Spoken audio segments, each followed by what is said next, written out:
This is how to set up your LinkedIn profile for max conversions in 2025. So first of all, what I'm going to go through is the banner. We're going to go top to bottom as best as possible, at least. So with banners, I'm seeing two things work really well. And I just made a video going over Twitter banners, and it's a little bit different than Twitter banners because LinkedIn is more of a business oriented platform. So with Twitter, I can get away with just having a black background saying got content and then having like a URL to my website. But here, you need to be like very well optimized so that people understand, yes, he is getting results and he knows exactly what he's doing. Because there's so many businesses on LinkedIn that it's hard to stand out. And the way that you can stand out is by showing off your results. So we can do these generic things right here of having got content, my logo, whatever. But we also have this little section right here of brands that I've worked with. So these are all clients that I've written for, ghostwritten for, and I'm showing them off here. All I did was like go on to, it's like remove background, remove BG. I'll remove the background on these logos. I would just find them on my client's website, copy and paste it, remove the background, and then I can go on to either Canva or some external website, and I can make these white right here or gray, whatever you want, so that it matches my brand colors. And that's really simple to do, and it's gonna look 10 times more professional than just having like all of their colors online or all of their colors in the banner and stuff. It just will make it look a little spammier. It looks kind of random, but this looks really professional. It looks like I took my time to put it together. And as you're gonna see with what I'm talking about here, being professional is what really helps get conversions. People recognize you as an authority. You're not someone that's brand new that just threw something together. You've been here. You've established yourself, and you're establishing yourself through the visual representation of your profile. So this is the best way to like set up your banner. You can look at other businesses as well, but they all have some sort of version of this right now.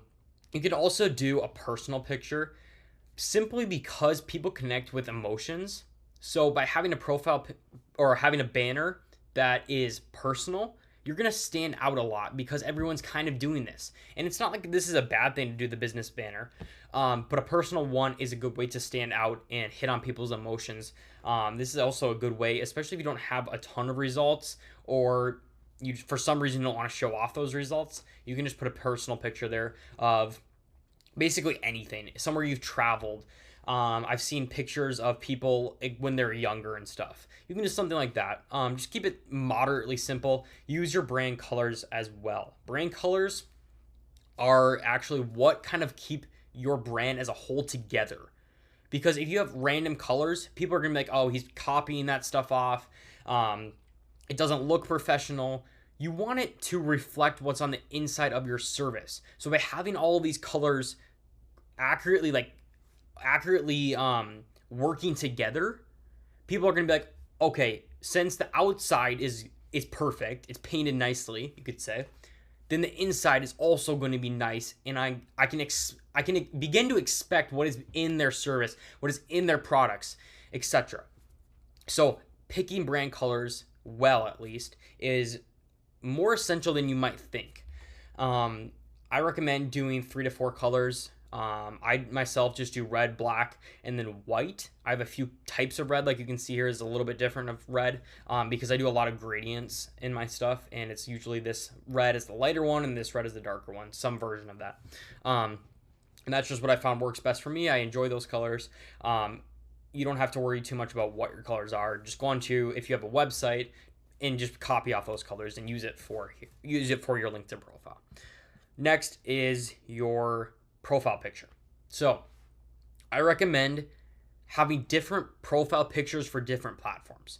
So if you have a Twitter one that is a different, or that is you have a profile picture on Twitter that's of yourself, do not use that same one on LinkedIn, is what I'm trying to say. So this is a completely different picture of myself. I've also removed the background because the background was a little bit busy on mine, and added just a solid background of the red that is in my theme colors. That's a super simple way to connect it with your theme colors. If your background is plain enough or goes along with your theme colors, your brand as a whole, by all means do it. But for myself, I just decided to remove the background. Super simple to do. Add the picture, remove the background, put in a solid color. Simple. Just don't make it too complicated. With your profile picture, just make sure your face is centered and that it looks somewhat clear. It doesn't have to be like a professional photographer like style. It just needs to be somewhat clear to the point where they're like, okay, he took the time to take a nice profile picture.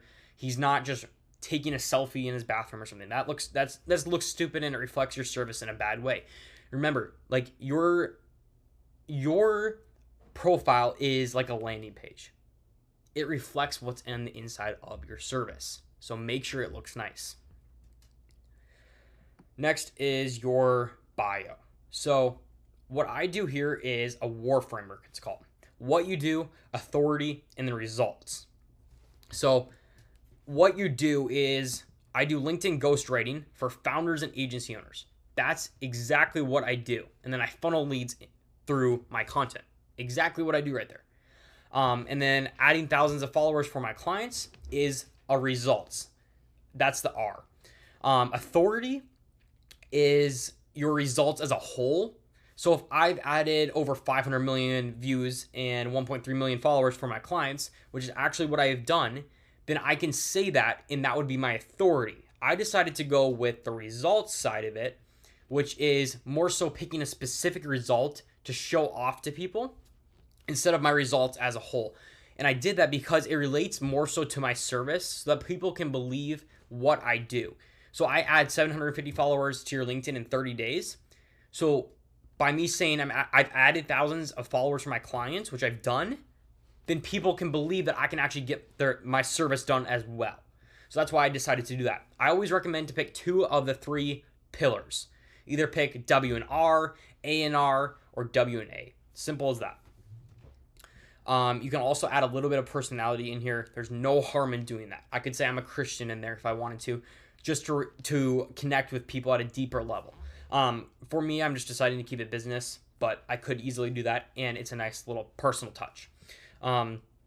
Next, you can put your contact info in here. Makes it seem like you actually like own a real business, because there is scammers online and they're going to try to hide as much as possible. Just by putting your information there, it's going to make you just seem a little bit more believable and trustworthy.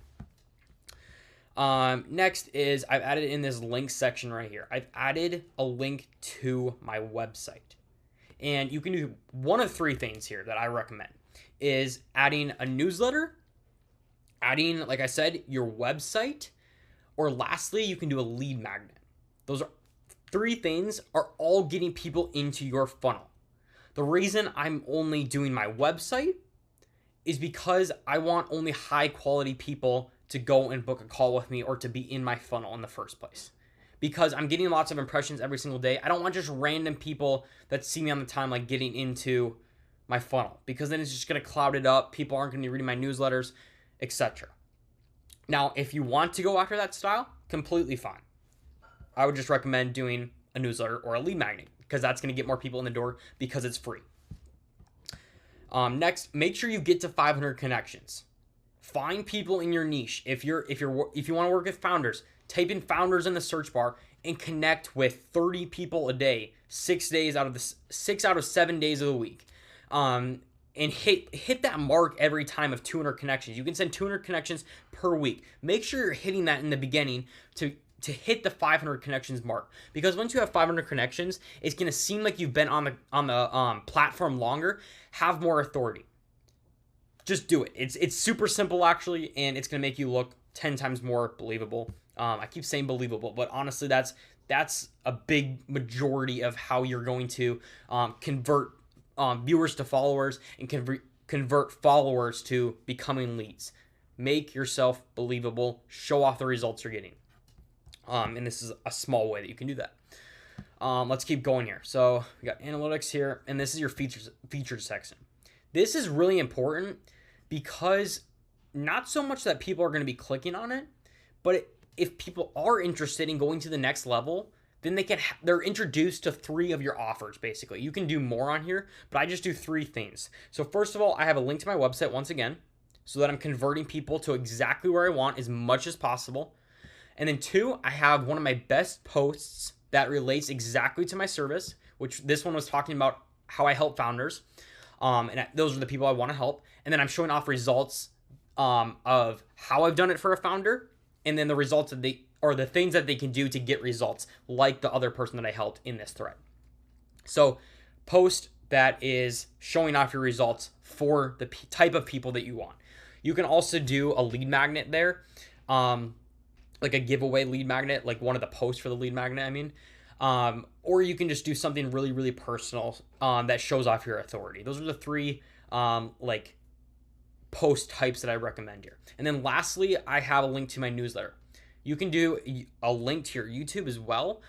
It's just something where you want them to be on the next level of your funnel. And a YouTube or a newsletter are somewhat comparable, because YouTube, you can explain tons and tons of value in a short video. And then a newsletter is because you can keep them on there and continually hit on them. I personally prefer getting them to my newsletter because it locks them in more so than a YouTube would. So those are the 3 things that I recommend always having in your featured section. Like I said, you can add a lead magnet in there if you want as well. Continuing, we have obviously our post here. Not a big deal what shows up here. That's just what you're going to be posting daily. A nice thing that you can do is adding videos though. So I actually have a decent amount of videos here, and filling just this front cover up so that when people click on it, they're like, okay, he's been around for a while. He has a good amount of videos. It's going to make your profile look a little bit more professional having that. Next, so you have your experience. Only put in experience that shows off your authority in context of your service. So if you're adding, hey, I worked for Amazon, but you're selling this random course that talks about how to grow on LinkedIn, that's not really going to help that much. It doesn't prove your authority in any way. So I would just get rid of that. Unless you really have like no experience, or you're not owning your own business or something, then I guess you can do it to show that you're a real person and you've done stuff. But otherwise, just keep it simple. Show your experience that relates to your service. For me, I just have a link to obviously my company page, and then a few of the skills I developed over the time of me starting my agency. Next, you can do education. For me, I've only went to high school. I didn't even go to college, so there's no reason for me to even put that there. You can add that if you want. Once again, make sure it's relevant to your service though. Next, add 2 to 3 skills that are hyper relevant to your service. Don't be putting 100 skills down there, because anyone can do that. Make sure you pick 2 to 3 skills that are directly related to your service, and then get endorsements on those skills so that people know you are an authority, that you're getting results for people. These are all of my endorsements from genuine people that I've worked with. Make sure that it relates to it. What I do LinkedIn funnel optimization, and I do LinkedIn ghostwriting. There's only 2 things I specifically do. I'm not going to say my skill is writing. Like, nobody cares about that. I specifically specialize in LinkedIn ghostwriting. So make sure it's very specific so that people understand what you're good at and what to expect of your service. Let's see. I think that's about it though. Let's see. Oh yeah, so for connections, you want to have as many connections as possible because it's going to make you seem more legit. But obviously, don't be connecting with people that are, let's just say, from Africa, that have no interest in your service, that provide no value to your profile. Don't be just connecting with them just to get a connection. Make sure you're connecting real people that own real businesses, and go from there, in a sense, I guess you could say. Because if you're just connecting with wrong people, it's going to make your service, it's going to inflate your profile. And when you're putting out content, the amount of people that are actually going to comment on it is going to be such a small percentage of the people that you're connecting with, because you connected with the wrong people. If a higher percentage of people are engaging with your content because you only connected with hyper qualified people that actually are interested in your service, then the algorithm is going to recognize it and say, oh wow, 10% of his following is actually engaging with his content. He must be putting out something good. Now I'm going to promote it. If only 1% of those people are interacting with your post, then the algorithm is going to be like, only 1%. I'm not going to be promoting his content anymore. So make sure that you are connecting with higher quality people. And yeah, that was about it for actually optimizing your LinkedIn profile. If you guys have any questions, just send me a DM on LinkedIn or Twitter, and I'll try to get back to you guys as soon as possible. Otherwise, I'll see you guys in the next video.